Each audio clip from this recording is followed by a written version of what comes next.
Et bonsoir à tous, bonsoir tout le monde, bienvenue dans cette race de la FSGT. Vous avez l'habitude, on se donne rendez-vous maintenant à peu près tous les jeudis. Le dernier rendez-vous c'était le 30 décembre, juste avant l'année 2022. Et bien sûr, l'inévitable, l'indéboulonnable Vincent est avec moi. Vincent, est-ce que tu m'entends ? Salut Rodolphe, je t'entends très très bien, j'espère que ça va bien de ton côté. Pour ma part, je suis bien parti pour cette saison FSGT. Encore une fois, sur ma chaise. Eh oui, sur notre chaise, bien sûr, on a, vous le voyez derrière Vincent, sur sa droite, donc sur la gauche de l'écran, il y a le haut-parleur pour booster, pour vous motiver, pour vous permettre d'aller plus haut, plus vite. Justement, Vincent, plus haut, plus vite dans cette FSGT Race. Donc hiver, on est sur la première course. La motivation va être importante, surtout sur le parcours de ce soir. Vincent, explique-nous rapidement, pour les personnes qui ne connaissent pas la race, qu'est-ce qu'est la race de la FSGT ? La race de la FSGT, c'est une saison qui va commencer aujourd'hui, qui se terminera le 17 mars sous un format un peu spécial, on en reparlera plus tard. Et tout au long des semaines, il y aura différents groupes qui vont combattre. Des coureurs seront dans les groupes. L'objectif, c'est d'être maintenu dans son groupe, car toutes les semaines, on va monter, on va descendre en fonction de son classement. Les 5 premiers monteront, les 5 derniers descendront dans les groupes. Ils seront, Rodolphe, 3 groupes de concurrents sur cette nouvelle saison FSGT. Donc des groupes allant de 40 coureurs à plus de 40 coureurs. On verra au fil de la saison comment ça s'articule, mais ce système de montée-descente va certainement harmoniser les groupes pour nous fournir in fine une bataille, une finale mémorable. Écoute Vincent, on a même profité de cette bataille mémorable pour faire un petit zoom sur toi. Donc aujourd'hui, si je comprends bien, on va couvrir le groupe 1. Je suis bon ? Tu me coupes, t'as tout bon. Si je me trompe. Et ensuite, du coup, par rapport au classement qu'il va y avoir et par rapport au classement des autres groupes, du groupe numéro 2, on aura des coureurs et des coureuses différentes dans la course de la semaine prochaine. C'est bien ça ? T'as tout compris, t'as tout bon. Je pense que tout le monde a compris. Ok, super, merci Vincent pour ces explications. On va pouvoir passer dans le vif du sujet maintenant avec le profil de l'étape. Rodolphe, aujourd'hui un circuit qui est peut-être connu déjà par certains coureurs. On a eu l'occasion de commenter ce circuit il y a maintenant quelques semaines, donc on sera du côté du Colorado, exactement à Trimble, un circuit de 27,5 km. Attention, aujourd'hui ça va pas être tout plat pour ce lancement de la saison FSGT, 330 mètres de dénivelé positif avec Rodolphe au milieu du circuit. On l'a vu rapidement sur cette carte, une sacrée bosse. Une cote de 3 km à 5,2%. Il faudra être méfiant, il faudra être aussi placé car il y aura des pourcentages, des passages à 8%. Attention donc aux coureurs qui n'aiment pas trop les difficultés aujourd'hui. On la voit, cette bosse, elle est placée dans la première moitié du circuit, mais surtout avant d'arriver au sommet de cette bosse, il y aura dès le départ un long faux plat qui amènera au pied déjà de la bosse. Par contre, une fois le sommet passé, c'est full speed jusqu'à l'arrivée, une longue descente, du faux plat descendant. Donc il vaudra mieux être placé au sommet. On l'a vu sur une course dernièrement, ceux qui sont passés en tête se sont retrouvés ensemble pour le sprint.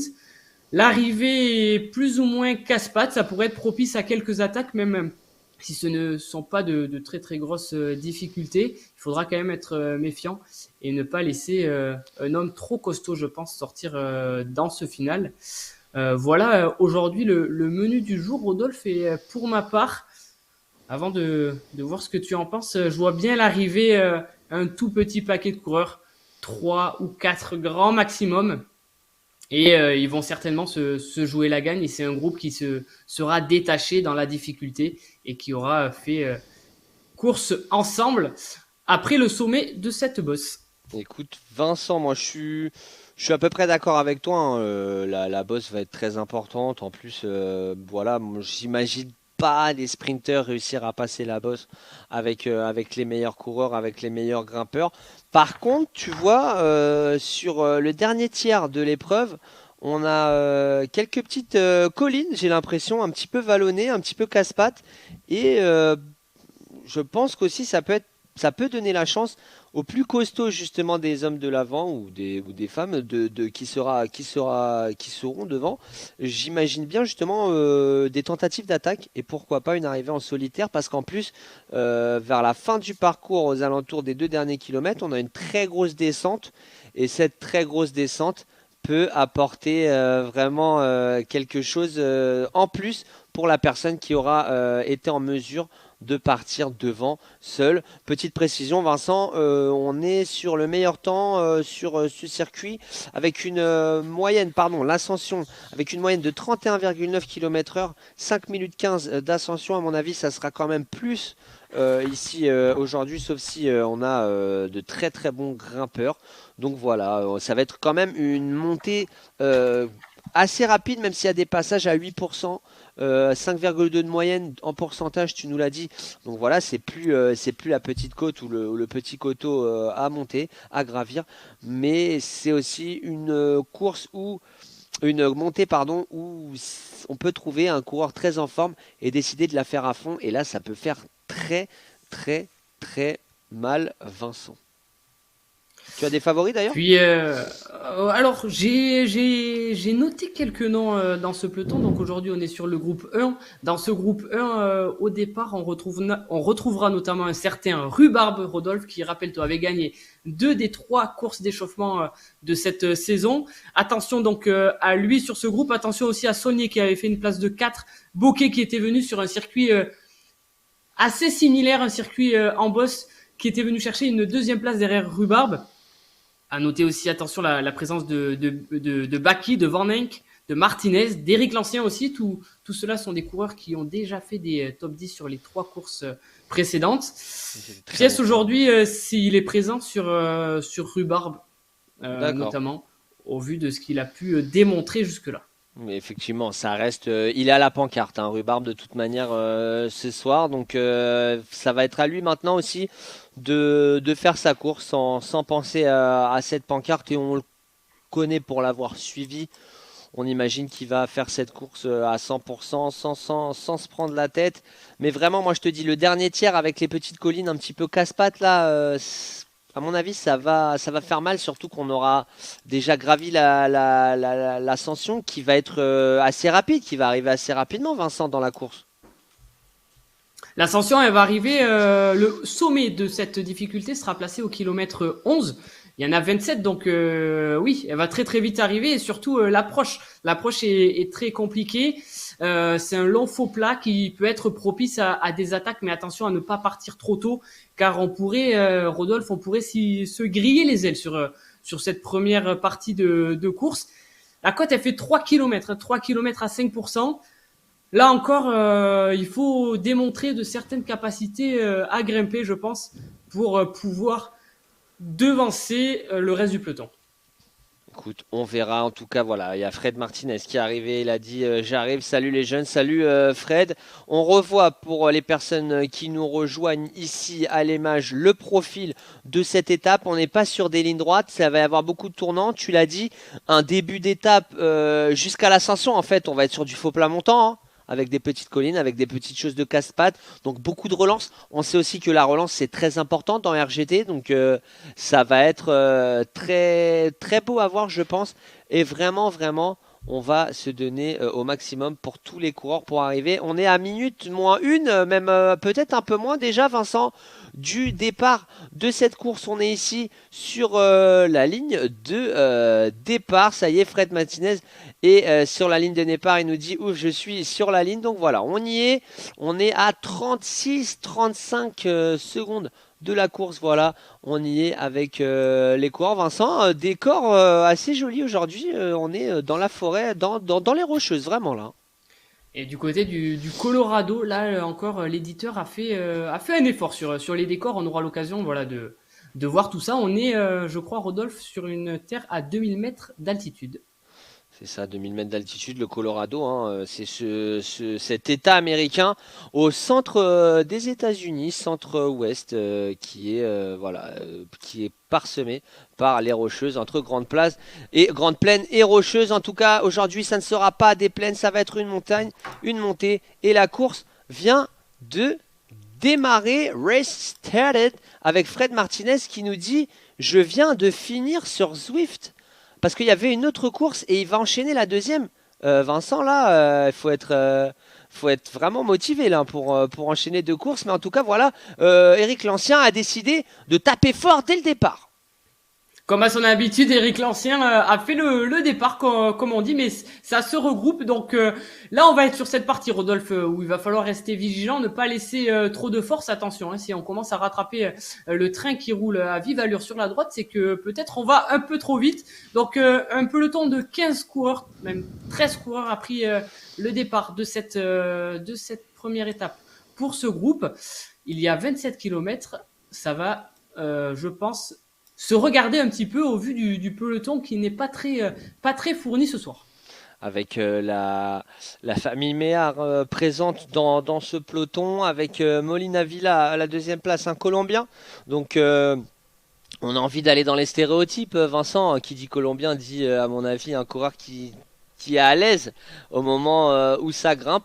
Donc voilà, va falloir vraiment faire attention avec Salès aussi qui a déjà prouvé pas mal de fois qu'il pouvait faire mal. Bien sûr, Fred Martinez de la team représentante du club Fred Martinez. À chaque fois j'oublie, ça m'énerve. J'allais dire la team Aroda, mais ça c'est son club de e-cyclisme.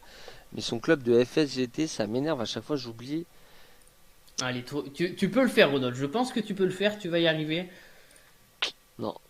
Non, tu l'as pas. J'ai un trou. En fait, j'ai pas envie de tricher. J'ai pas envie de regarder mes fiches, mais dis-moi, Vincent. Alors, petit indice, il est du côté de Blagnac. Mais oui, en plus non, c'est pas Toulouse, mais Fred Martinez, licencié à l'association sportive et culturelle de Gagnac, exactement. Gagnac, donc exactement. Dans le 31, Fred Martinez, personnage du e-cyclisme dans le 31 et en France, qui était là hier soir déjà. Décidément, 3 courses en 2 jours. C'est qui tout double. Soit ça lui a fait un très très bon échauffement pour aujourd'hui, soit il va falloir qu'il s'accroche pour ne pas laisser exactement. sur l'entraîneur. Hein. Surtout qu'Éric Lancien là n'a pas décidé de ralentir. Vous le voyez, on est à plus 1,2%. Ça semble anecdotique. Ce type de pourcentage, mais à la longue, surtout à des vitesses comme ça, on est quand même à 38 aux environs de 40 km/h. Ça laisse des traces, Vincent, et ça peut laisser des traces dans la dernière partie de la course, sachant que entre temps il y a le gros morceau de la journée, de la soirée, avec cette ascension. Oui, puis là on est sur de très très longues lignes droites, donc ça avantage pas du tout les coureurs à partir. Je pense que dans une philosophie de course intelligente, il vaut mieux rester, comme on dit, planqué au chaud dans le peloton, attendre de voir ce qui se passe et puis c'est ce qui se passe, peut-être tout donner dans la difficulté pour creuser un maximum d'écart. Sur une précédente course qu'on avait fait sur ce circuit, ça avait attaqué de partout sur les premiers kilomètres de cette étape. 2 ou 3 coureurs avaient réussi à sortir, ils avaient une belle avance, mais les grimpeurs avaient vraiment tout repris dans la côte et ça avait explosé de partout avec des écarts énormes au sommet. On va voir aujourd'hui si c'est le même schéma. Et là, Vincent, on est dans la course avec 2 coureurs distancés, peut-être une coureuse, je ne sais pas, hein, j'ai pas envie de dire. Oui, c'est exactement. Une coureuse, Florence, exactement. Florence face, c'est 2 coureuses, si je me trompe pas.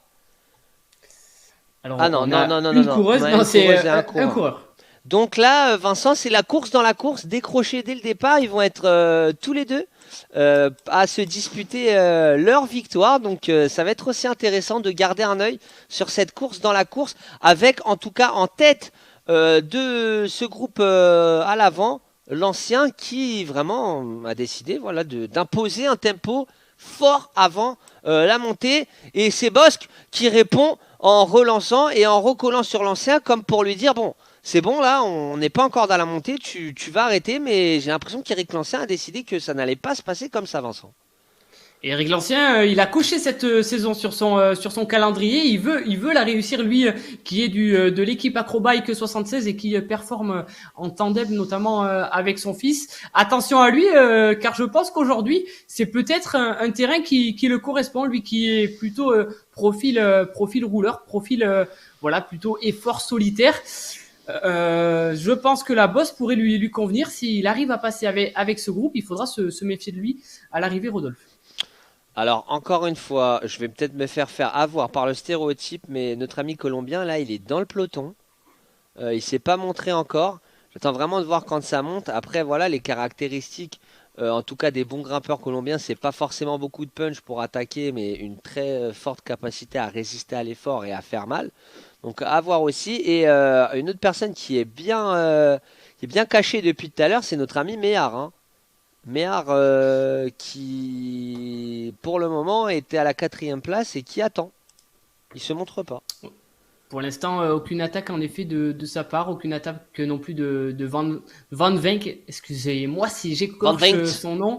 Van Venk, Sal non plus n'a pas trop attaqué. Là, c'est Bak qui mène la danse. En même temps, à 9 comme ça, Rodolphe, ça peut être aussi très compliqué de se cacher. Donc, on va vite regarder qui ne roule pas et puis on va vite ralentir. Je pense, on le voit là actuellement, les watts développés par les coureurs. Et regardez, on se cache. T'as raison, ils sont en train de se cacher là. Sans les offenser, ils n'ont pas des watts très élevés, ce qui veut dire que on attend peut-être la difficulté. Attention, parce que si c'est le cas, dès les premiers mètres de cette difficulté, il va y en avoir partout. Et là, ce petit jeu, qui mettra la première attaque, Rodolphe? C'est un jeu d'échecs. Aujourd'hui, cette course, et ça nous promet quelque chose de très intéressant là, avec les petits pourcentages. Ça y est, on est en train de rentrer dans les petites collines. Donc là, on va être vraiment dans du parcours casse-pattes. On est à 4,6%. Donc il va y avoir de la montée, de la descente, de la montée, de la descente pour partir sur le gros morceau du jour. Mais j'ai vraiment l'impression que l'ancien a envie d'imposer un tempo pour écrémer directement ce groupe 1. Une nouvelle attaque de sa part, cette fois-ci, c'était un peu plus payant. Il a pris quelques longueurs d'avance et même il a complètement fait écrémer le groupe. Ouais, notre ami colombien là a du mal, mais si, ça y est, il revient tranquillement. C'est Martinez qui a dû se mettre à la planche pour revenir sur l'ancien. Tout est à refaire. Décidément, Eric Lancien ce soir très en forme. Il ne compte pas ses efforts. Et du côté de la famille Méhar, le père est distancé désormais de ce groupe avec notre ami Bosque. Ils sont tous les deux, voilà, Bosque et Méhar ici, qui du coup vont aussi avoir leur course, mais ils n'ont pas abandonné, surtout qu'on est sur une descente. Il y a une quarantaine de mètres à aller chercher, tout est faisable encore. Et je pense vraiment qu'ils vont réussir à revenir parce que ça me paraît quand même surprenant de voir les hommes de tête continuer à aller à fond, sachant que dès la première montée, en fait, on a déjà vu les hommes forts. Hein. C'est le schéma un petit peu de la journée et c'est souvent ce qui se répète en e-cyclisme. Un coureur qui est à l'aise sur le plat, il sera aussi à l'aise dans les difficultés, tout simplement parce que on est sur des formats très très courts, c'est très intense. Il faut savoir se donner à bloc pendant 40-45 minutes. Donc ça peut convenir à des coureurs très costauds qui ne sont pas forcément grimpeurs. Certes, on va voir les coureurs moins costauds, du moins les coureurs plus rouleurs vont se faire peut-être distancer de quelques mètres dans la difficulté, mais la suite du circuit pourrait leur permettre de revenir. Et là, pour l'instant, à ce petit jeu, c'est notre ami colombien qui est bel et bien caché. Pour l'instant, il a lâché sur l'attaque d'Eric Lancien, mais il est revenu sur la partie plate. Alors, on aurait peut-être ici un Colombien rouleur plutôt, Rodolphe. Un Colombien rouleur, c'est notre ami. Pour ceux qui s'en souviennent, là, je vais vraiment aller chercher les anciens. Pour notre ami, c'était notre ami Santiago Botero. Est-ce que tu t'en souviens de ce coureur, Vincent? Est-ce que tu l'as connu? Oui. C'était un excellent rouleur qui a montré aussi qu'il était capable de grimper. Je crois qu'il a fait un podium ou un top 5 du Tour de France, hein, si je ne me trompe pas. Je vais aller rechercher parce que voilà. Hop. En 2000, il remporte le classement de la montagne. Et pas de top 5. Par contre, un top 10 au Tour de France. Quatrième du Tour de France en 2002. Voilà. Vincent. T'étais pas très loin. Merci pour l'info, Rodolphe. Molina Villa, de son prénom Manuel Alejandro et du club Union Cycliste Konya, si je ne me trompe pas, du 73. Donc c'est son vrai nom. On a comme quoi à la FSGT il y a des coureurs de toute nationalité, oui. et c'est peut-être ça qui fait aussi la force de cette fédération. Et Méhar, malheureusement, qui n'a pas réussi à revenir sur ce groupe avec notre ami Bosque, avec Florence, et qui a mis 25 mètres environ d'avance sur son compétiteur du jour. Et Florence qui est en train de monter et peut-être aller à 100 mètres de Méhar, ça va être compliqué. Vincent, on est, je crois, sur Rodolphe, le dernier... Oui, je te coupe car nouvelle attaque à l'avant cette fois-ci de Bosque, lui qui avait suivi de nombreuses fois Eric Lancien. Cette fois-ci, il a décidé de partir seul. Il a mis une sacrée grosse attaque, 30 mètres d'avance maintenant pour lui. Ça oblige tout le monde à se mettre en ordre de marche pour essayer de rentrer sur lui. Attention parce qu'on va arriver au pied de la difficulté vraiment, et il ne faudrait pas laisser trop de jus à rentrer à chaque fois comme ça sur les coureurs. On ne veut pas trop laisser de chance, j'ai l'impression, pour Bosque. C'est encore une fois Eric Lancien qui fait la chasse, mais premier gros coup de tonnerre sur cette étape, Rodolphe. Premier coup de tonnerre, mais les foudres sont en train de revenir derrière parce que on s'est fait surprendre, mais on est en train de revenir petit à petit. Et justement, Bosque, qui on le voit sur les watts par kilo, a décidé de ralentir. Et c'est un contre de Van Vliet. Van Vliet qui compte, poursuivi par Molina Villa, mais c'était un peu tard mouillé. Il s'est replacé juste à l'avant. En tout cas, Molina, du tac au tac, il a sauté sur l'occasion parce que peut-être on est vraiment au pied de la bosse là. On le voit, les pourcentages vont commencer à s'élever là, juste devant les coureurs. La route s'élève. Personne n'a peur, enfin plutôt tout le monde a peur de tout le monde. J'ai l'impression sur ce début d'étape, 7 km de réaliser jusque là. On n'a pas encore fait le plus dur. Le plus dur est à venir d'ici quelques instants. Le plus dur est à venir d'ici quelques instants et vous le voyez, là on commence vraiment à rentrer. On a les roches qui sont sur la gauche de notre écran, à droite les plaines, et c'est Baki désormais qui a décidé de prendre la mesure de cette côte. Et on y est, Vincent, je crois, on arrive vraiment au pied de la bosse. C'est l'avant-dernière petite montée, juste avant la grosse montée du jour, la côte de... Tu nous as donné son nom tout à l'heure... La côte de Chalon Wonky, 3 km à 5,2%. Et même Rodolphe, on y est là dans la bosse, ça y est, on est dans le pied. Donc il reste encore 2 km et demi jusqu'au sommet. Peloton très étiré dans le début de cette difficulté, qui de cette difficulté va réussir à tirer son épingle du jeu. En tout cas, pour l'instant, cette difficulté, Rodolphe, elle ne fait pas le jeu de Bosque qui avait mis une très très grosse attaque, est en train de payer ses efforts là. À l'arrière du groupe, il a explosé, il a plus de 30 mètres de retard. Il était peut-être aussi conscient des difficultés qu'il allait avoir à réussir à poser un tempo, à réussir à tenir dans cette bosse. Il a peut-être essayé de s'avancer, mais malheureusement ça n'a pas pris. Et c'est désormais Fred Martinez, notre coureur, un petit peu, j'allais dire notre porte-étendard, car il est toujours là et il nous donne toujours beaucoup de force. Donc c'est très appréciable. Mais Fred Martinez qui a décidé d'imposer un tempo. Et Baki, encore une fois, Baki est en forme, Vincent. Hein. Depuis tout à l'heure, dès que ça commence à monter, il s'est mis à l'avant du peloton. Il s'était pas forcément montré. On avait parlé des coureurs qui n'allaient pas se montrer. Et là, il est en train de faire mal avec Fred Martinez. Pour l'instant, ils sont deux à partir.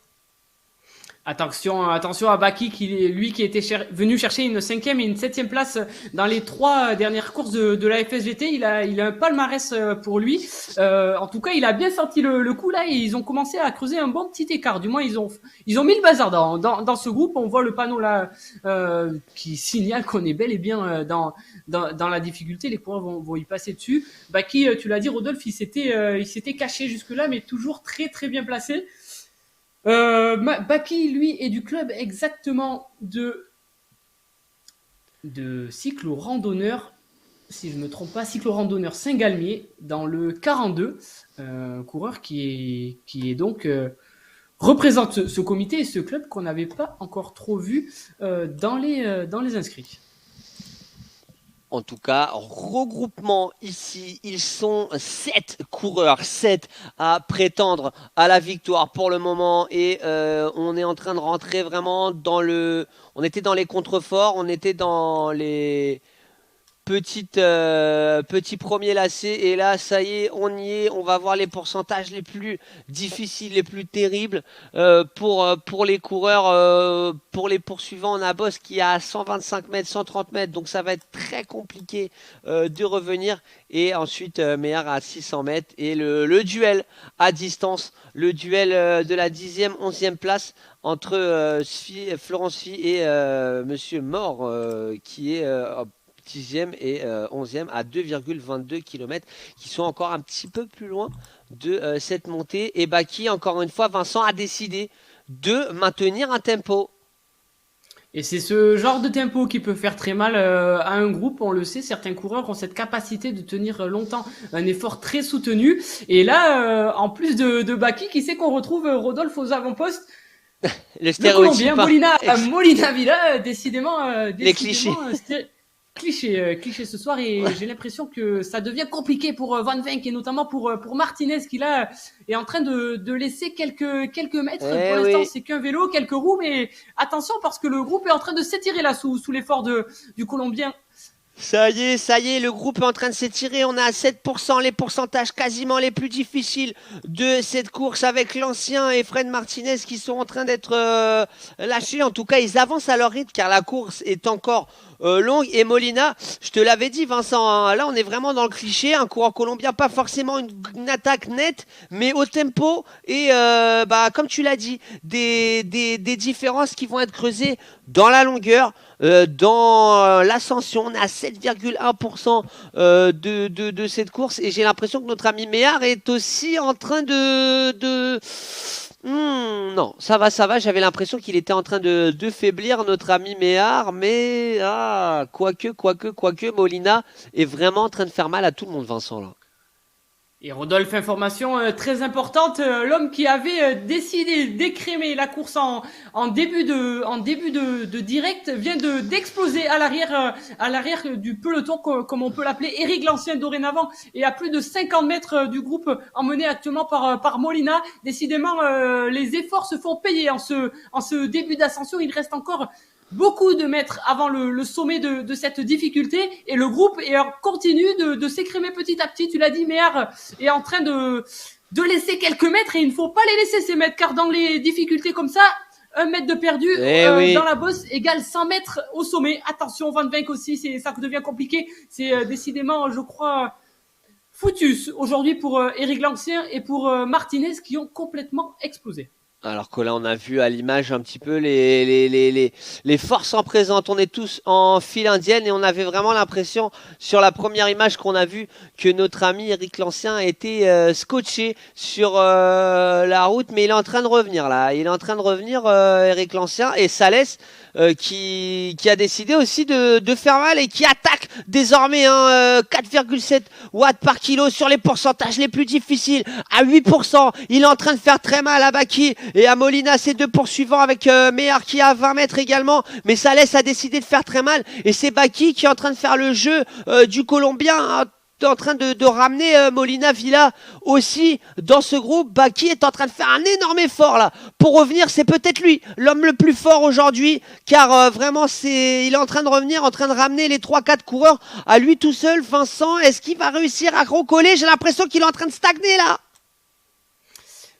Rien n'est perdu, je pense, pour lui à ce niveau de la course. Là, le plus dur est derrière eux sur cette difficulté. Certes, les pourcentages sont encore assez élevés, mais on va vite basculer. Si Baki arrive à maintenir moins de 50 mètres, je pense, d'écart sur Salle, il a toutes ses chances de revenir sur lui dans la descente, au vu de ce qu'il a montré jusqu'à présent.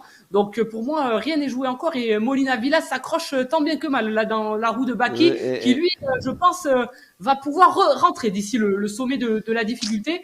C'est un gros numéro de la part de Salle, mais mentalement, mentalement, ça doit pas être facile pour lui, car malgré le fait d'être tout seul devant, il n'arrive pas à creuser sur ses compagnons d'échappée maintenant. Il va falloir, je pense, se remobiliser, passer le sommet pour éviter de prendre un contre dans les dents, Rodolphe.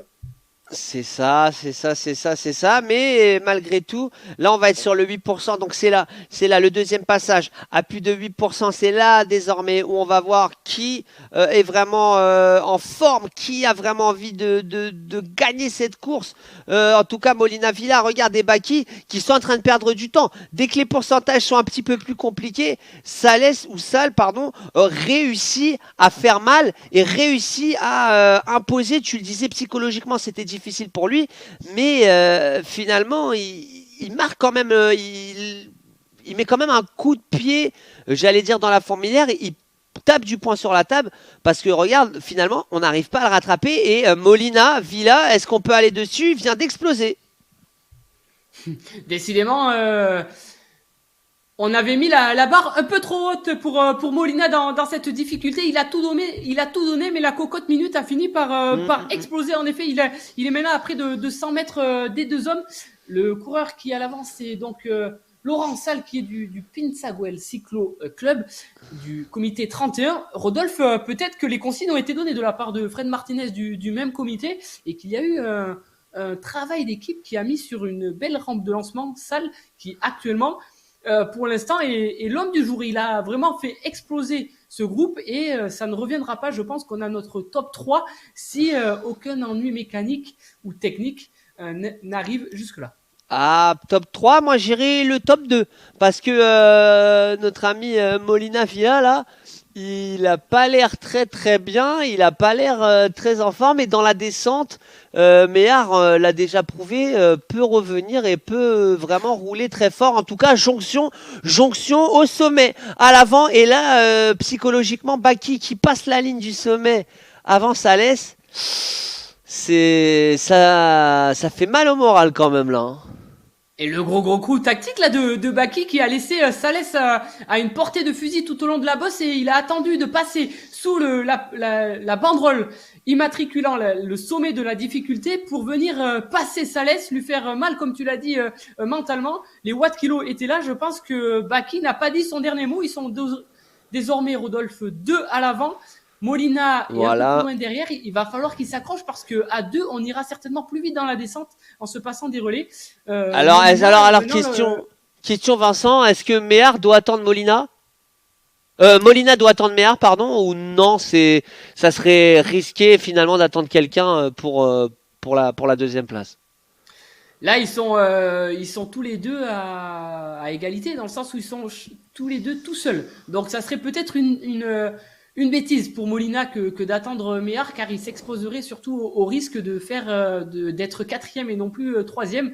Donc il faut se livrer à la bataille là avec Méhard, et partir en une poursuite individuelle. Il reste 16 km pour ne pas se faire rattraper. C'est faisable, et pourquoi aussi ne pas envisager, si les jambes retournent bien, de revenir à l'avant. On a maintenant 350 mètres de retard, mais une défaillance peut toujours arriver à l'avant. Donc attention à Molina, attention à ne pas se faire revoir par le quatrième, par Méhard. J'aimerais pas être à sa place.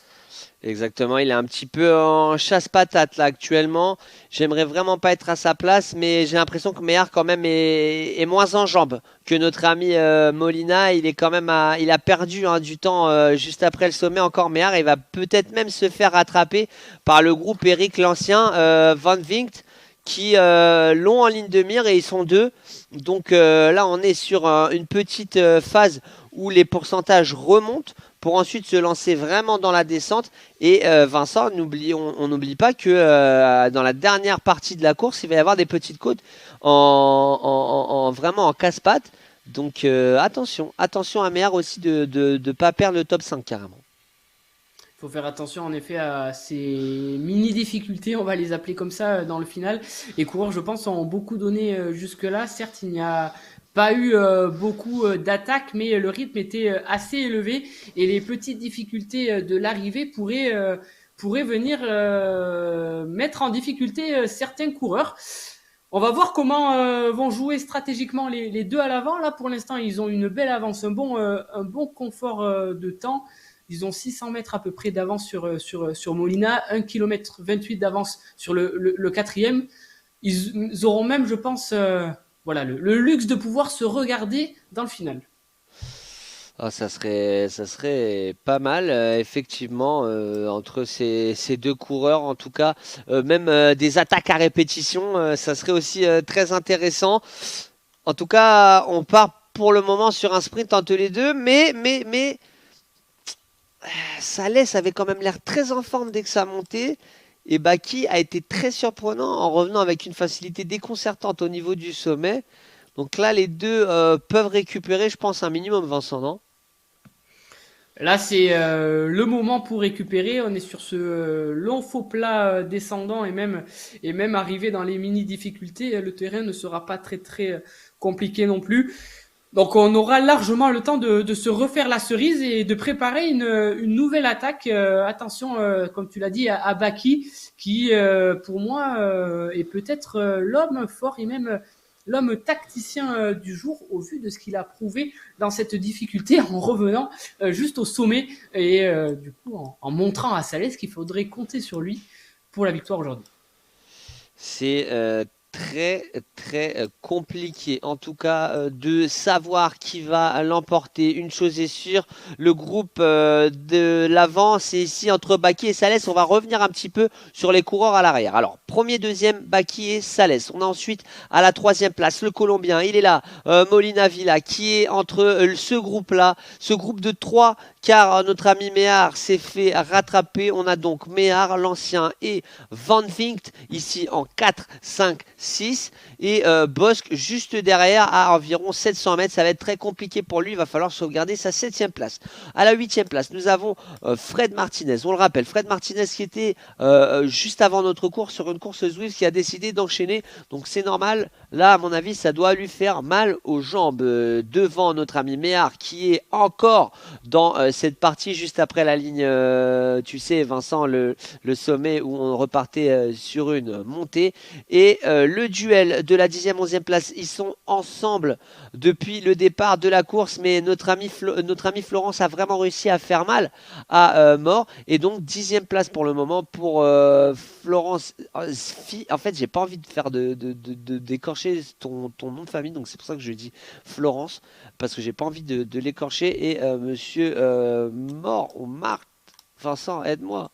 C'est un A. Hein. Depuis tout à l'heure, je dis mort. C'est un A, c'est un A. Il y a tous les accents qui peuvent se prononcer. Rodolphe, attention, un fait de course très intéressant là. On a eu au kilomètre 15, donc il y a près d'un kilomètre, l'attaque de Salès qui a mis en difficulté Baki. Maintenant 20 mètres d'écart entre ces deux hommes. Baki ne lâche rien, mais pour l'instant Salès laisse les watts kilos très très élevés, plus de 5,5 là actuellement à 6,1.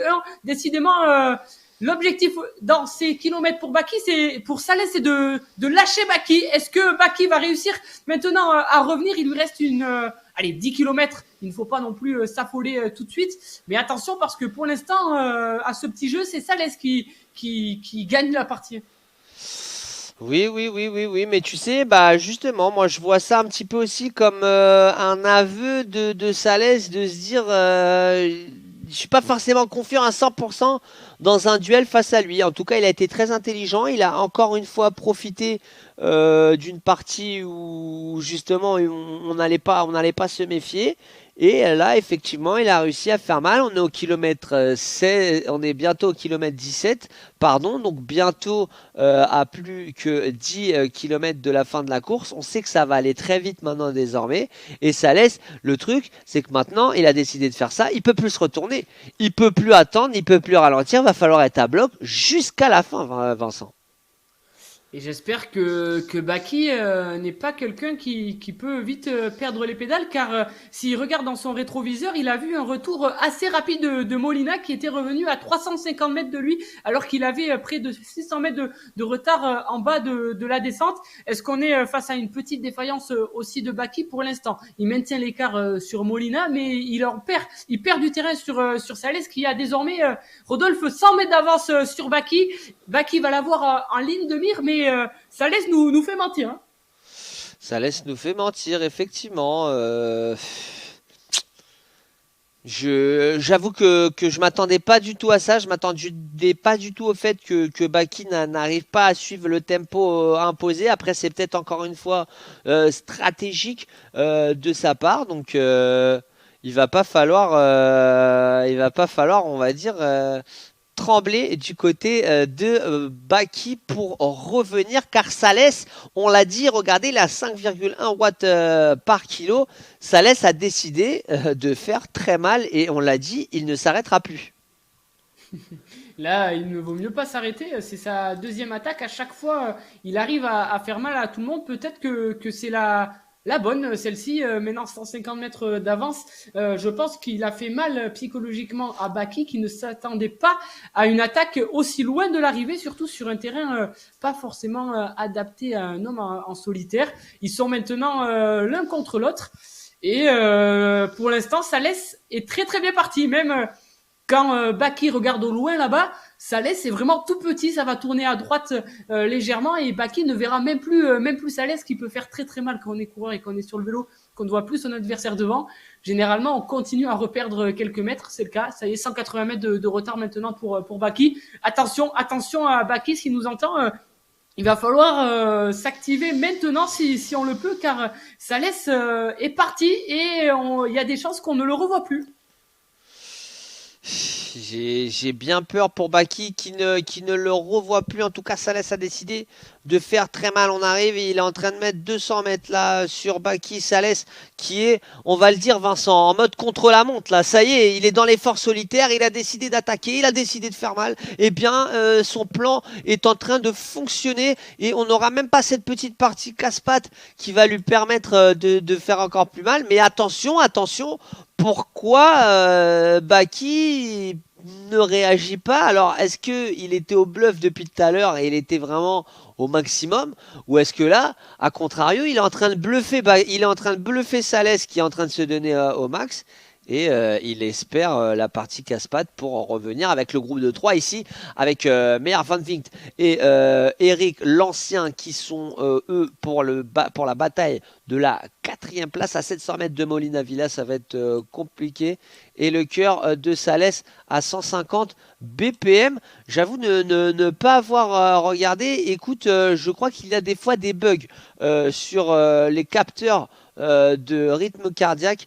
Donc c'est peut-être à cause de ça. En tout cas, on aura nos commissaires, hein, Vincent, qui étudieront la situation, mais il y a souvent des bugs au niveau du capteur cardiaque, au niveau de Zwift, car si on regarde, à moins que ça soit un robot, son capteur est très constant. Donc je pense qu'il y a un petit souci. Il est entre 150 et 155. Non, j'ai pas l'impression qu'il y ait un bug. Peut-être, écoute, il y a un entraînement, hein. Il faut aussi souligner ça. En tout cas, Salès qui va mettre bientôt 300 mètres sur Baki. Baki, elle n'y arrive pas, hein, Vincent. Et bientôt 300 mètres de retard pour Baki.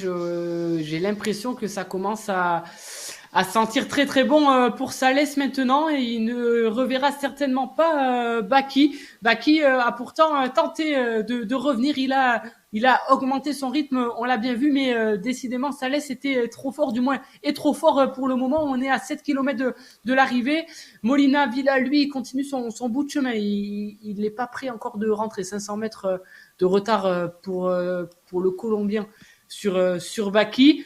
Encore une fois, à l'avant, on est sur un contre-la-montre en solitaire. Trois devant qui vont probablement franchir la ligne d'arrivée les uns après les autres.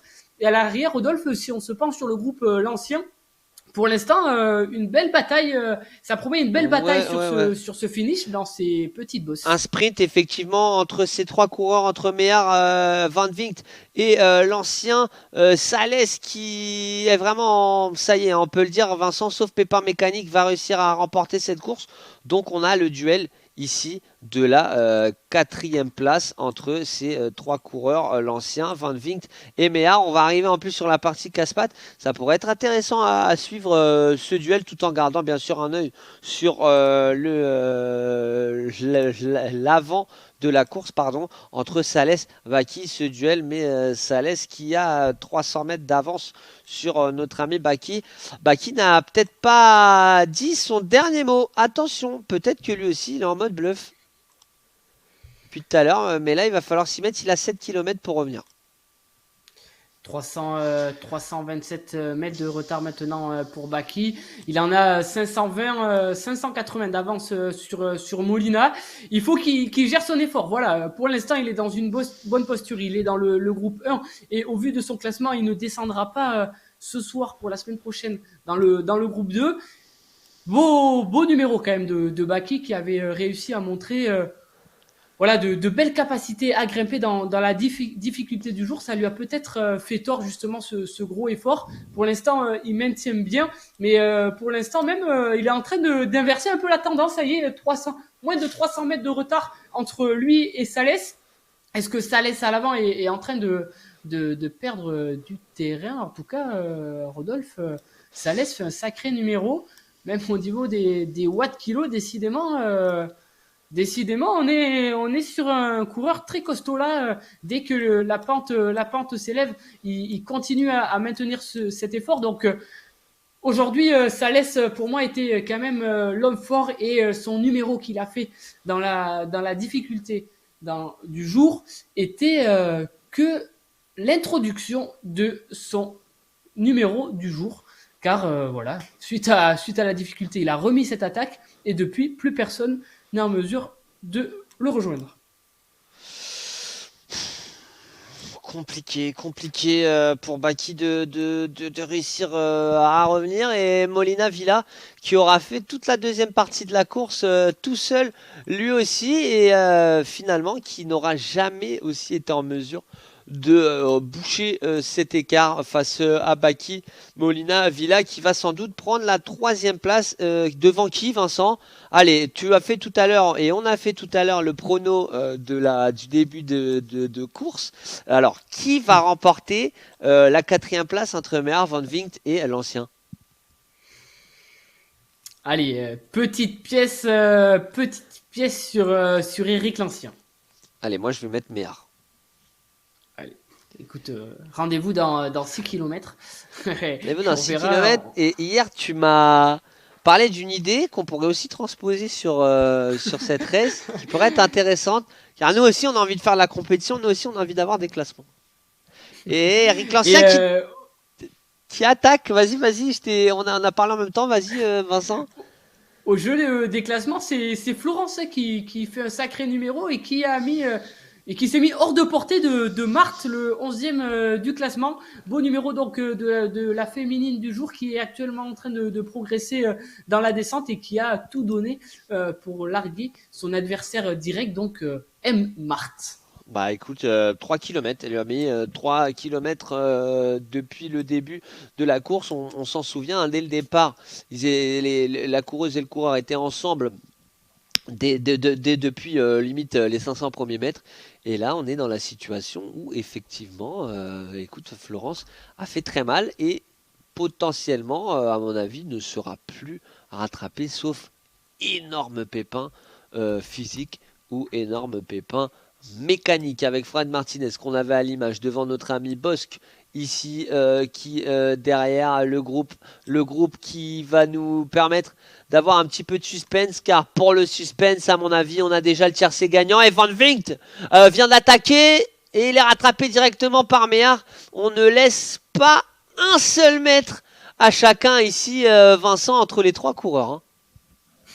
Normal, il y a un top 5 à aller chercher et c'est une sacrée bataille que sont en train de se livrer ces trois-là, à toi, à moi, à toi, à moi, encore une fois. C'est assez sympa quand les coureurs sont dans ce genre d'exercice. Il reste encore 2 ou 3 kilomètres ici pour être sur un terrain assez descendant, et après on va arriver pour ce trio dans les mini-boss, dans le terrain un peu plus escarpé. Alors ça sera plutôt du faux plat, mais ça pourrait être une belle rampe de lancement pour aller chercher et conforter sa 4e place, voire même pourquoi pas sur une très très grosse attaque. Mais il faudrait être très très costaud pour rentrer sur Molina.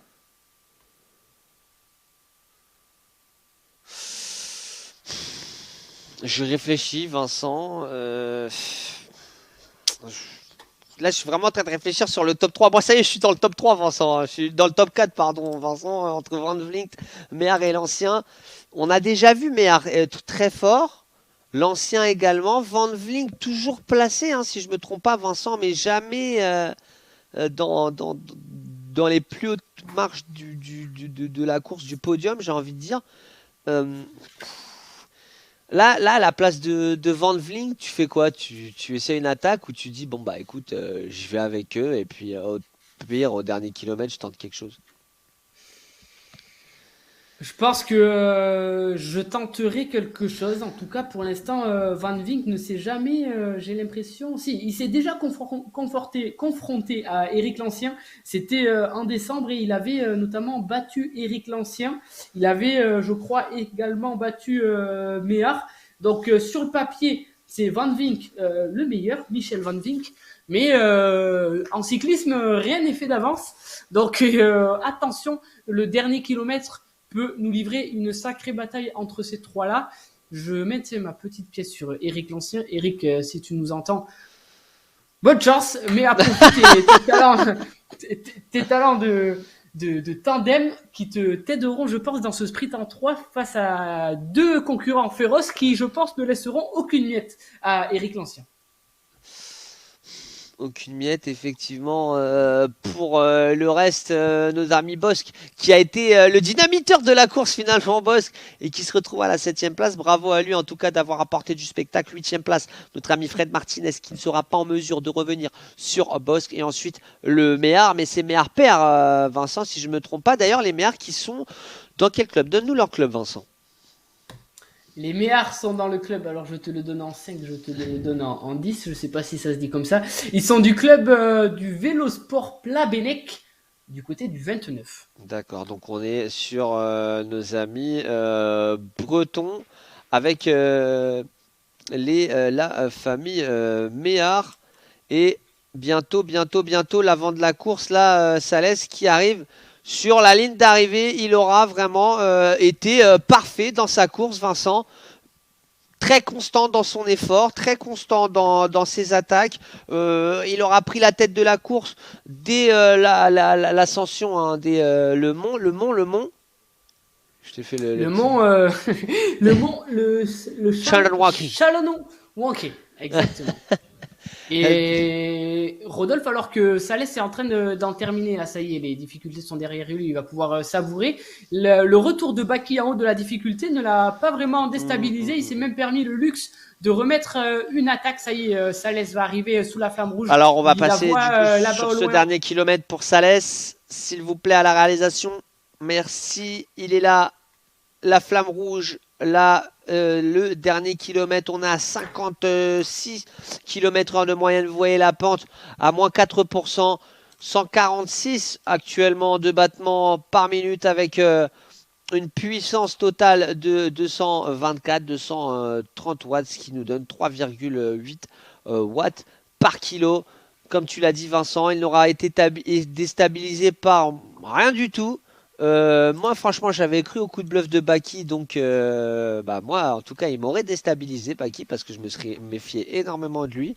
Et Salès a été droit dans ses bottes, très intelligent dans cette course et il va en terminer. Il se donne même le luxe de ralentir là sur ce faux plat montant et de dire au revoir, de dire bonjour à tout le monde. Au niveau de la caméra, on est à peu près à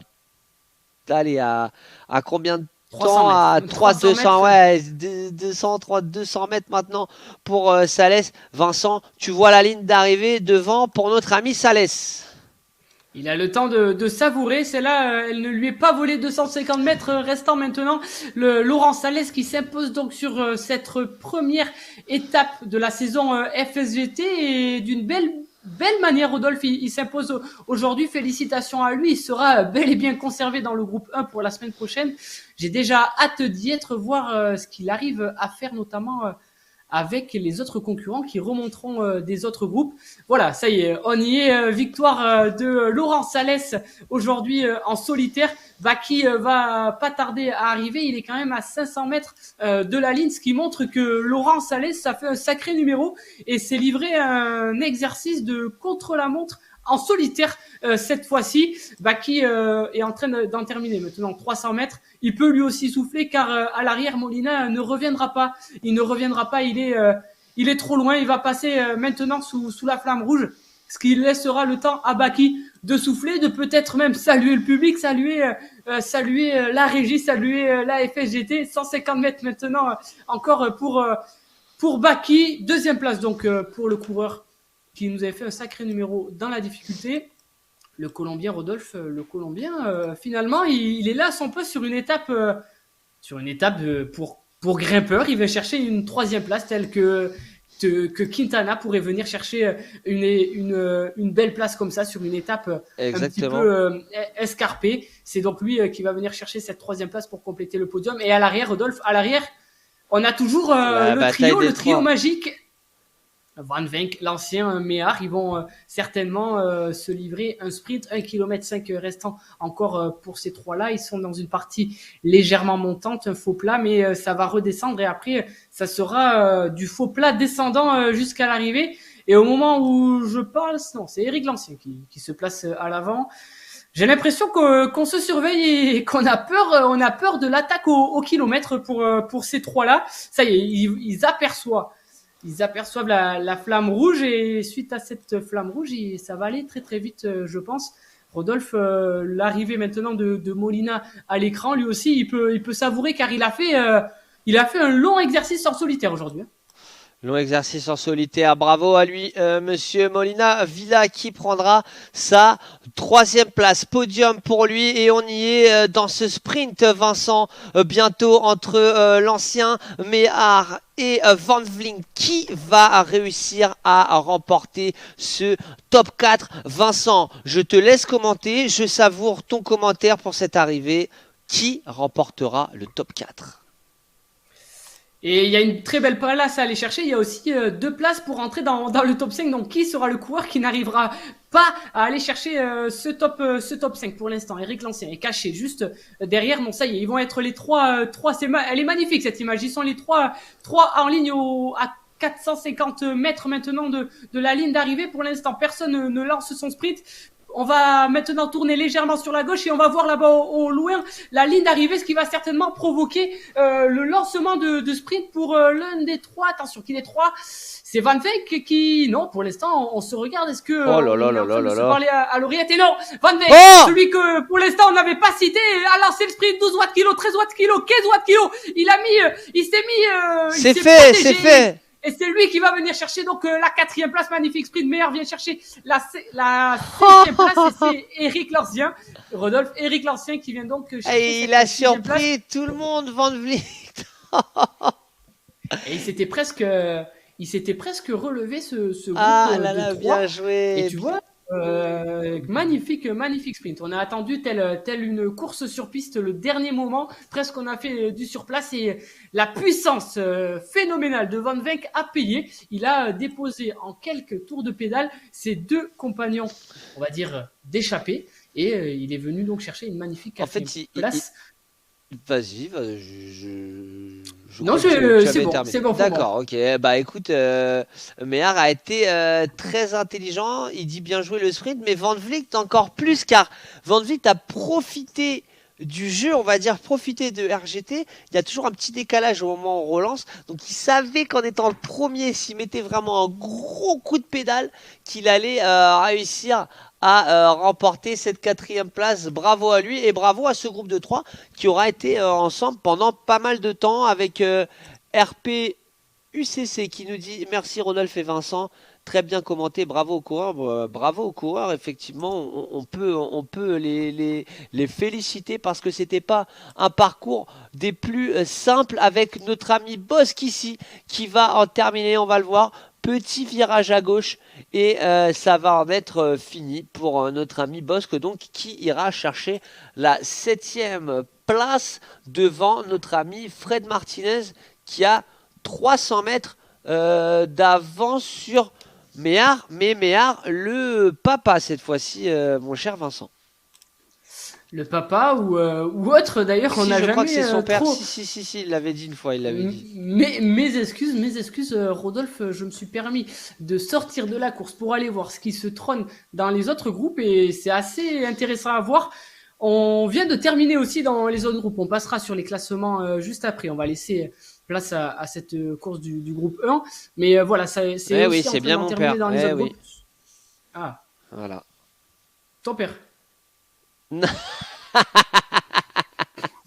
Je sais pas si je mets mon père sur un vélo comme ça, il est en mesure de faire les temps de notre ami Méhard, mais c'était un très bon cycliste aussi de son côté. On a une question, Vincent, justement, il y avait combien de groupes, point d'interrogation? Alors, de groupes engagés, on était sur 3 groupes et tout au long de la saison, ça sera ça, 3 groupes pour environ... Voilà, le premier groupe sera avec maximum 40 coureurs, le deuxième groupe avec maximum 40 coureurs. Par contre, le troisième groupe sera avec beaucoup plus de coureurs car on y mettra les coureurs les moins forts, j'ose dire le mot, et les nouveaux inscrits. Donc, c'est possible que le dernier groupe soit un jour ou l'autre composé de près de 60 coureurs si les coureurs viennent sur cette saison qui durera, Rodolphe, il y a le temps, jusqu'au mois de mars. Alors, ce que je te propose, Vincent, c'est qu'on passe au décrassage et puis on profitera de temps en temps, on viendra sur l'arrivée des coureurs, vu que là, il y a des écarts assez conséquents entre les coureurs pour arriver. Si c'est OK pour toi, on passe au décrassage. J'attendais ton... J'attendais ton top départ, en fait, Vincent. Décidément, on va pas y arriver. Hein. On va pas y arriver. En tout cas, si vous nous rejoignez, on est ici sur la première première race de la FSGC, la race d'hiver, la course d'hiver ici. Et on a eu un festival de notre ami Salès à la première place. Devant la deuxième place, notre ami Baki et suivi par... J'allais dire, je vais arrêter de dire notre ami, mais c'est notre ami aussi, Molina Villa, à la troisième place, qui a été en mesure aussi d'arriver devant la quatrième place par Van Vliet, qui a été très intelligent dans sa manière de lancer le sprint. Cinquième, Méhard, sixième, Eric Lancien, septième, Bosque, le dynamiteur de la journée. Fred Martinez qui nous dit « J'ai fini avec des crampes partout ».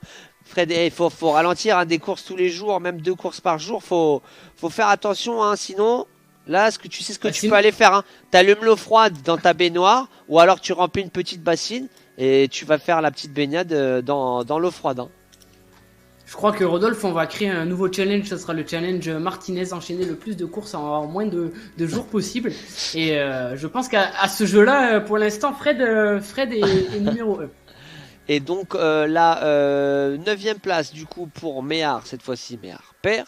Et à la 10e place, on a notre coureuse qui aura réussi à directement, même avant la montée, hein, à faire très mal à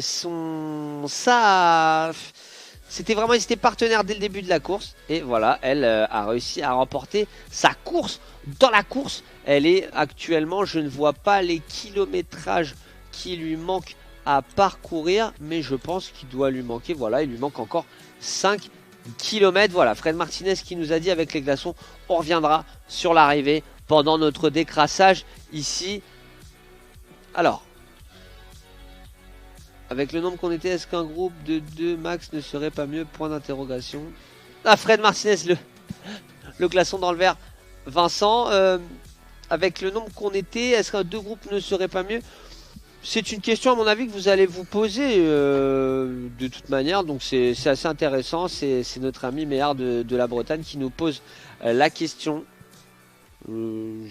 Faudra qu'on se pose la question, mais pour information, ils étaient 110 inscrits à cette saison. Peut-être que voilà, des coureurs n'ont pas n'ont pas encore récupéré des fêtes de fin d'année. Ils arriveront au fil de la saison. On pourra peut-être voir le règlement voilà, dans les premières courses, si possible. Ce soir, c'est vrai que les coureurs n'étaient pas forcément tous au rendez-vous, mais j'en suis sûr que les messages vont passer dans les clubs entre coureurs et semaine prochaine, déjà, on risque d'avoir beaucoup plus de monde. En tout cas, ouais, j'imagine que oui. Et puis nous aussi, on va essayer de notre côté de d'attirer peut-être plus de monde par plus de choses, etc. Donc on va en discuter. Merci à toi. En tout cas, je vais t'appeler par ton pseudo Twitch Simish14. Merci à toi pour cette question. Et c'est toujours important, Vincent. Là, tu viens de le démontrer, de répondre comme ça et d'être très transparent. Donc voilà, c'est important. On repasse ici sur nos deux caméras. Vincent, je sais, tu es avec tes commissaires là en train de gérer tout ce qui est classement, etc. On a le top 9 de l'étape parce que le top 10 officiellement, Florence n'est pas encore arrivée, mais elle sera 10e. Donc il y a juste eu un petit souci, on a oublié le vainqueur. Ici, on a Baki à la deuxième place, mais devant lui, il y a notre ami Salès à la première place qui a remporté la course devant Baki, Molina Villa donc qui est troisième, Van Vinkt qui est quatrième, Méhar. Et voilà, regardez, ça se fait en direct.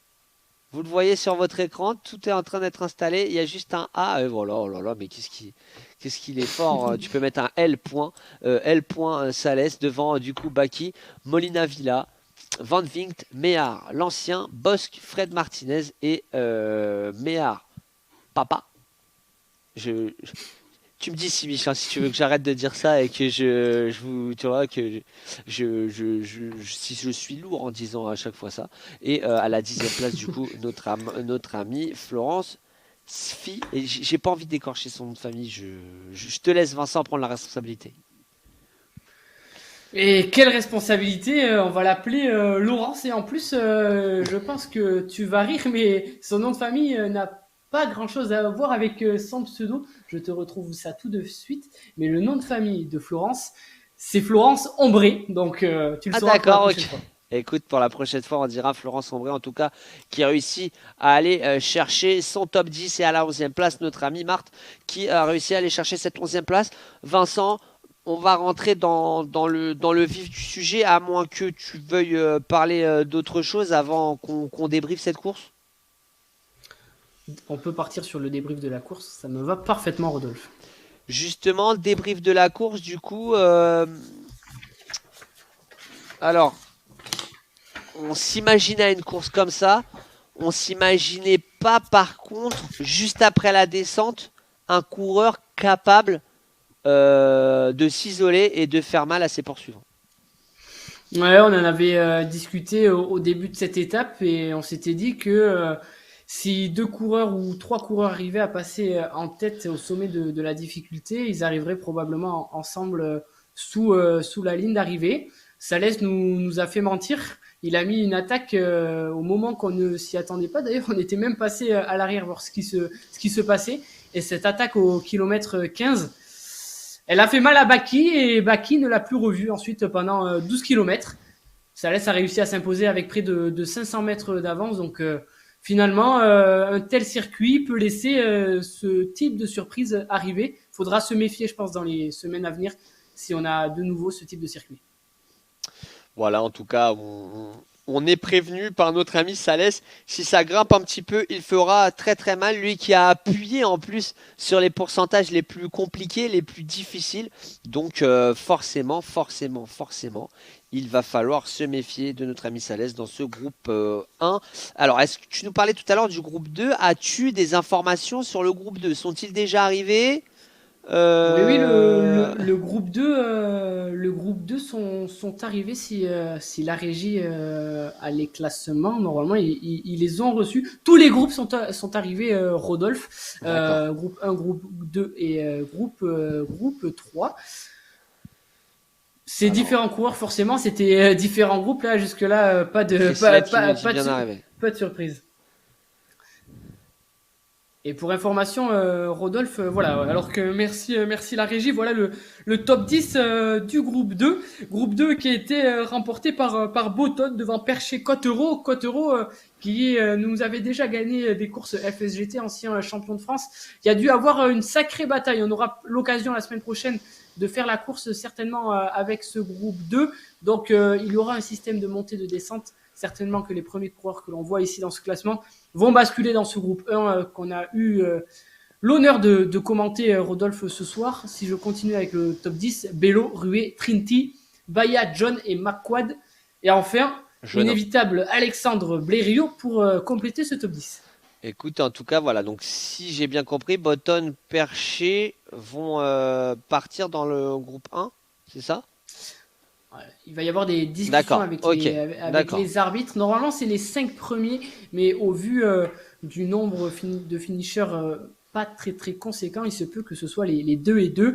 Les discussions vont se porter jusqu'à tard dans la soirée et les classements seront et toutes les informations fournies dès demain par notamment Thomas Fontenelle, à qui on souhaite un bon rétablissement d'ailleurs. Et oui, bon rétablissement à notre ami Thomas qui lutte face à la grippe actuellement et qui doit être bien emmitouflé dans son lit là en train de récupérer. Est-ce qu'on a des nouvelles du vainqueur du jour? Est-il présent? Là je parle à la régie, pour l'instant toujours pas présent, donc on peut passer au top 10 du groupe 3 désormais avec alors on me dit d'attendre, c'est bon, ok, on peut y aller. Avec Déré qui a remporté la course, Christophe devant Chiron de la CCV, Noré du VETB. Tu connais le club, Vincent? Non, j'ai fait exprès de t'embêter. Non, vraiment, en vrai, là, j'ai fait exprès de t'embêter. Top 6 de ce groupe 3, du coup, Déré en 1, Christophe en 2, Chiron en 3, Noré en 4, Uninck en 5 et notre ami Marchand qui ferme ce top 10 à la 6e place. On aura du coup l'occasion, si la semaine prochaine on suit le groupe 2, de voir au moins les 2 premiers de la course dans le groupe 2, Déré et Christophe. Déré et Christophe, exactement, vont certainement basculer dans le groupe 2. Voilà. Il y a pas mal de semaines de course, ce qui va permettre vraiment d'homogénéiser. C'est pas facile à placer celui-là. Les groupes au fil des semaines, ça va être intéressant aussi de voir différentes compétitions et pour les coureurs de défier d'autres types de coureurs sur d'autres types de circuits. Dès la semaine prochaine, on aura un autre circuit qui pour l'instant n'est pas encore connu, Rodolphe. C'est vrai ça? Pour l'instant, voilà, il est caché, il est sous clé et personne. Ah, il est sous clé, mais il existe, non? Allez.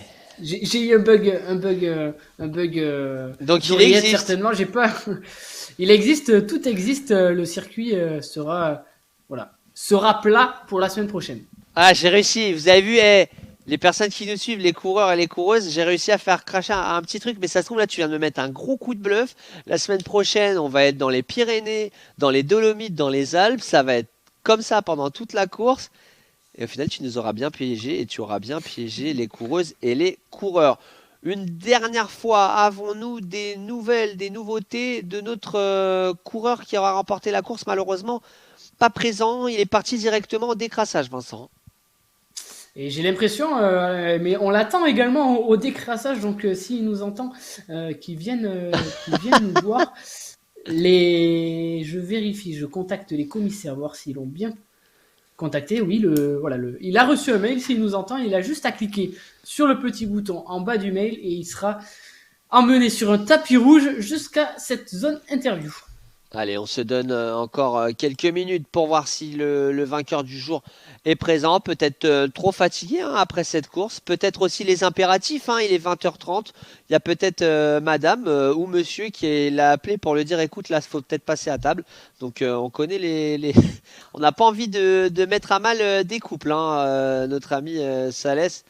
Avec Fred qui nous dit j'aurais dû lâcher avant pour descendre en 2. Hey, Fred... c'est ton côté compétiteur qui a fait que tu ne lâches pas. Comme tu dis, c'est grâce à ce côté compétiteur que tu peux te permettre, après la course, de mettre le glaçon dans l'eau. et pas de mettre le glaçon dans ta baignoire, dans ton verre. En tout cas, vous le voyez juste en dessous, le 22 et le 23 janvier, à ne pas louper le championnat national de cyclocross de la FSGT. Vincent, 22-23 janvier, j'adore. Moi, tu sais, j'adore le cyclocross. Ah, j'ai bien envie qu'il fasse froid avec un petit peu de pluie, que tout soit bien boueux là. Tu vois qu'au bout du 4e, 5e tour de catégorie, la moitié des portions devront se faire avec le vélo sur l'épaule. Ça nous promet une belle course ce week-end. Hein. Et on sera du côté de l'Alsace et on m'a déjà communiqué que sur ce circuit, il y a déjà eu la neige il y a quelques années. Ça serait assez incroyable que les coureurs FSGT aient à se livrer un championnat de France sous la neige. J'espère voilà, que ça fera du spectacle et j'espère presque pour eux qu'il y aura de la neige car disputer un championnat et même disputer une course de cyclocross sur la neige, sous la neige, je ne sais pas comment on pourrait dire, ça doit être un sacré exercice et pour ça, quoi de mieux Rodolphe que de venir sur les courses le jeudi soir. Exactement, pour s'échauffer, bien sûr, tu vois, tu t'échauffes au chaud, comme ça, pour le week-end, tu es prêt à prendre un petit peu de froid sur toi, mais tu vois, moi, c'est vraiment là où on se différencie, je suis un petit peu plus sadique de la neige avant. 5 ou 6 jours qui font, tu vois, tu sais, pour que le parcours il soit bien boueux, etc. Et qu'on ait vraiment les hommes et les femmes les plus fortes, qui prennent le plus de risques, qui soient en mesure de gagner. Non, bien sûr, je blague, je souhaite à tout le monde une belle course. Ce que je propose aux organisateurs du championnat de France en Alsace, c'est de donner vite fait bien fait une petite licence à Rodolphe pour qu'il vienne faire justement le championnat de France. Ouais, moi je viens seulement s'il neige pas. Vraiment. Moi, je viens seulement si il fait beau, il a pas plu depuis 2 semaines. Tu vois, genre, limite la terre, elle est durcie par la glace. Mais non, s'il neige et tout, je serais pas en mesure. Alors qu'on nous dit, il nous paraît que la phytothérapie est bonne pour la santé. Bien sûr que c'est bien la phytothérapie pour la santé, mon cher Fred. Toujours pas, on me fait le signal, toujours pas de nouvelles du vainqueur du jour, Salès. Qui est peut-être, je te dis, hein, à mon avis, il y a madame ou monsieur qui a dû toquer à la porte et dire bon, allez, on va manger. Alors qu'on a des conseils de Fred Martinez, là, Vincent, c'est vraiment en ta qualité de coureur que je pose la question. On nous parle de liqueur de verveine. Est-ce que c'est bon pour la récupération? Alors, je suis peut-être bon en vélo, mais je suis moins bon en apéro, donc je pourrais pas répondre sur la liqueur de verveine. Écoutez, on va se renseigner pour la semaine prochaine. Et puis, on a hâte peut-être de déguster le jus de Malte, c'est très bon. Le jus d'orge, c'est très bon. Le jus de houblon, hein, pour ceux qui ont compris la bière. Hein. Du coup, ça par contre, c'est considéré bon pour les crampes car 80% de sa composition, c'est de l'eau. Pour la liqueur de verveine, je sais pas. En tout cas, petite infusion à la verveine avant d'aller dormir, à mon avis, ça va t'aider à t'endormir. Même si après 2 courses, Fred, j'imagine que tu n'as pas forcément besoin de ça, Vincent. Que fait-on? On se dit au revoir ou on attend encore 1 minute? On essaye de donner la dernière.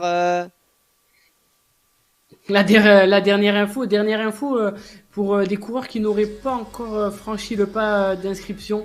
Vous pouvez vous inscrire tout au long de la saison à cette course FSGT. Vous serez mis dans le dernier des groupes et au fil de la saison, si votre niveau le permet, vous pourrez remonter. Donc inscrivez-vous. Le lien est notamment sur le site internet de la FSGT. La seule condition, Rodolphe, c'est soit d'avoir la licence 2021, mais à partir de la semaine prochaine, il vous faudra aussi la licence 2022. Donc prenez une licence 2022 dans un club à la FSGT et après c'est parti pour 2 mois de e-cyclisme et beaucoup plus avec les autres sports. Alors venez, rejoignez la FSGT pour, si jamais vous n'avez pas de licence, vous tapez FSGT sur votre moteur de recherche favori et puis vous allez tomber sur le site. Vous prenez votre licence comme on ne cesse de vous dire, une licence pour une infinité de sports, une infinité d'activités. Franchement, quoi de mieux pour reprendre l'année avec les bonnes résolutions. On connaît les bonnes résolutions, Vincent, c'est faire du sport. D'ailleurs, tu as des bonnes résolutions toi, Vincent? Oui, je vais faire du sport. T'en fais... Donc en fait, t'en fais pas. Ah, je sais pas. Voilà. On verra. Voilà, no comment. D'accord, ok, no comment. Verra. Y a pas de souci. Vincent, merci d'avoir été avec nous. On se dit à la semaine prochaine pour la race. On te suit sur la roue française connectée pour la suite des courses. Mais en tout cas, c'est à la semaine prochaine pour la race avec Fred Martinez, sa liqueur de verveine, ses glaçons. Et puis, écoutez, bonne soirée à tous.